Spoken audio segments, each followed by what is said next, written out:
What kind of people, Zoe, typically do this? What would seem to some to be an extreme act is, going and living rough up in a tree in order to protect it. Well, lots of normal people. I mean, Ingmar has a job.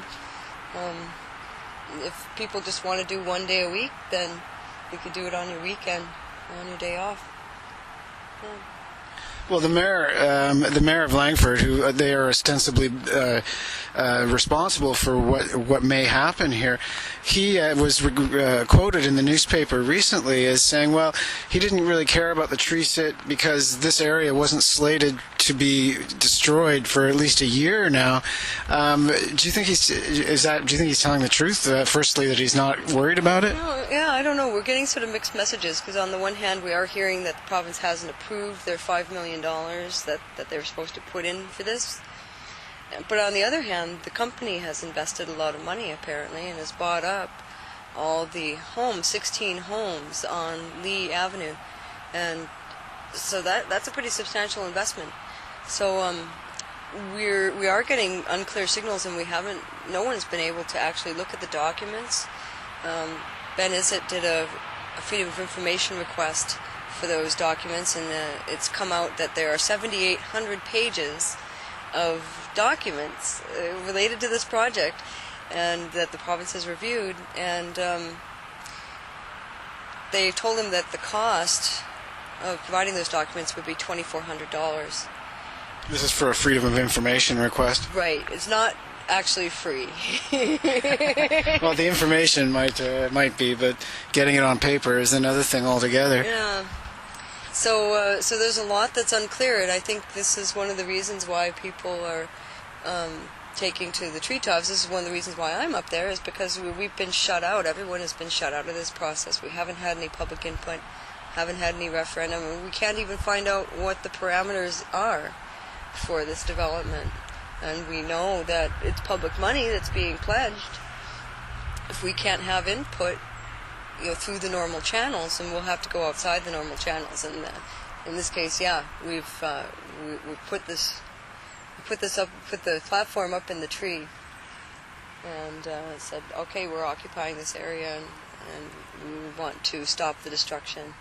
Well, this is a part of a bigger picture on the South Island here as well. I mean, it's getting to the point where what's wild that is left here is all under threat, because there's nowhere really left in Victoria to develop but into these wild lands. And this massive highway extension interchange that's proposed right now is just the first step. I mean, do you have any idea of what they envision for the area that this highway will feed into? Well, this is just a temporary solution, supposedly, to the traffic congestion problem, further up the road. And what the experts are saying is that this bypass, if they put it in, will fill up as well. It'll be slow, it'll be good luck, within a few years, because they're not doing anything to address the more and more cars coming on the road and less public transit compared to the population.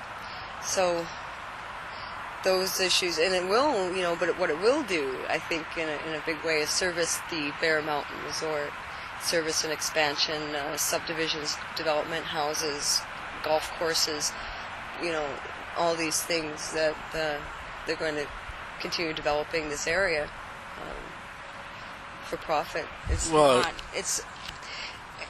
the epitome of unethical development. Well, at the other end of this highway too, in Colwood, they're talking about a multi-billion-dollar development that'll go for 2 decades. Just massive. I mean, the scale of, we've never seen anything like this on the island, and what it represents is a kind of change of lifestyle from what islanders have long been accustomed to make us resemble more somewhere like Vancouver. Yeah, I can see why people would be opposed to that. Well, why are you opposed to it, Zoe? I mean, why did you personally get involved in this particular tree sit? Well, it's, the wildlife is what drives me. In all these little pockets, all these little refuges, we have all these species, and there's more and more pressure on these animals and birds, and these increasingly small habitat. I'm not going to stand by and watch them get driven out completely.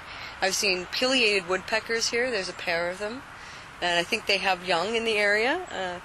I don't know where their nest is exactly, but they've come right into the camp here. The hummingbirds have come into the camp, and the winter wrens come around twice a day. And there's a bioluminescent fungus that is on one of these stumps around here. You can see it at night. And it's just tremendous. We saw a vulture. There's an eagle's nest also in the vicinity somewhere. And a barred owl was hooting last night. I woke up in the middle of the night and could hear the owls. Well, that sounds so incredible about living here in this part of the world too. That the city is literally only about 15 minutes by highway from where we're sitting right now, and I could be right downtown Victoria. You can take the bus to within a 20-minute walk of here. Get off the bus at the garden supply store on Goldstream Avenue near Spencer. Is it near Spencer? Yeah, sure. Consult your map. Look for Lee Avenue. It's the number 50. Yeah, well, I came out the highway, not on the bus, but I got off at Spencer and went down Goldstream 2 blocks to Lee Road, Leigh Road, and then at the very end of the cul-de-sac, the trailhead begins, and then, you're literally in the wilderness where we could be standing right now. It would have looked like this 200, 300 years ago, before the white man. Selectively logged. If you look at these stumps, you can see they have been taken out. Like that one's got the distinctive foot plank insert in it. Yeah, I know. I was looking at it. 50 years ago or more. Yeah, well, they went through this. Selectively. Yeah, well, it's a different world. Still a mature forest. Yeah, it's amazing. It still has old growth characteristics: banana slugs, bracken ferns. Well, what do you do? This is the other thing. When you're out here, in this instance, you're the only tree sitter at this particular place, and so you're here. How do you cope and entertain yourself? I spend a lot of time just doing nothing. I don't mind being alone in the wilderness. I find it really restful. Yeah. Well, it is ironic. If you can hear in the background that the roar is not the seaside, and it's so close too. And we are. It dies down at night. The traffic does die down. There's long periods between cars, and you can hear all the frogs singing. So we've got tree frogs, and we've got, I think Rose said she thought there were red-legged frogs here. Well, these are all endangered as well.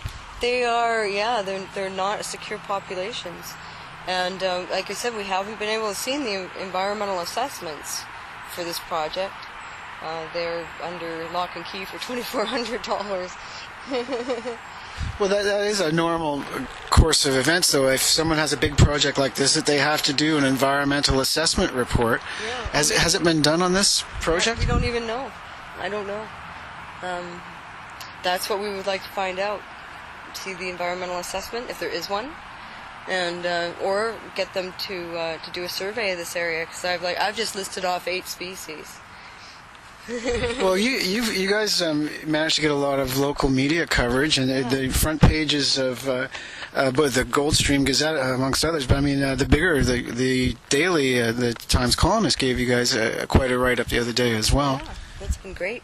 What about television? Any TV media guys? A channel, and CH TV, and apparently CH has the streaming video on its website. If you scroll back through their little video archive on the front page, you'll find it from Wednesday. Well, that's great. And how did you? Were they friendly in their coverage? It's all been positive as far as I can tell. Like the mayor of Langford has said some grumpy things, but they can stay there as long as they want, which is fine. Sure, we will. Thank you. So that's official. It's an official invite by the mayor of Langford. Open invitation. Well, and you're expecting, as you said, that more and more people will take it up. There'll be others joining this camp and rotating, taking turns on the platform. Yeah, this is in the history of the environmental movement, and of course Betty's been thrown back in jail. The great grandmother's been thrown back in jail for over a year, and her friend Harriet Nahani died recently from health complications after a 2-week stay in prison, courtesy of the same justice.